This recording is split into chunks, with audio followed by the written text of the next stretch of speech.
What's up everybody, Destin Legary here for IGN News. Holy crap fanboys, it's either a sign of cooperation between Marvel Studios and 20th Century Fox, or a proverbial gauntlet being thrown by the X-Men studio. Do we have a character crossover on our hands, or a studio showdown? X-Men Days of Future Past director Bryan Singer announced today via Twitter that Quicksilver is in his film and will be played by American Horror Story star Evan Peters. Quicksilver, along with his sister Scarlet Witch, was recently confirmed as being in Joss Whedon's current draft of his script for Marvel's The Avengers 2.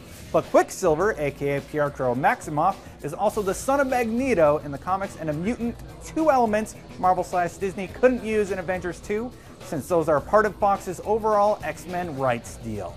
So does this mean that Peters will also play Quicksilver in Avengers 2, or will Quicksilver, and perhaps his sister Scarlet Witch, now be dropped from the Avengers sequel lineup? Or will Quicksilver be in both films but played by different actors?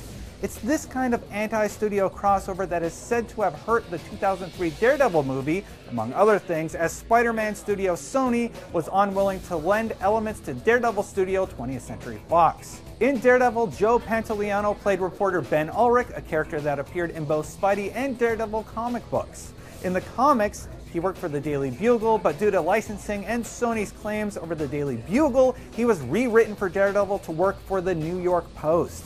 Now, Ben Urich was introduced in Daredevil before also appearing in Spidey comics, so that's why Fox could use him in Daredevil, but Sony couldn't. And the same thing goes for the Kingpin, for that matter. But back to Avengers. Marvel Studios boss Kevin Feige has said in the past that there are some characters that both Fox and Marvel could use, but what wasn't clear is if he meant at the same time or in both universes.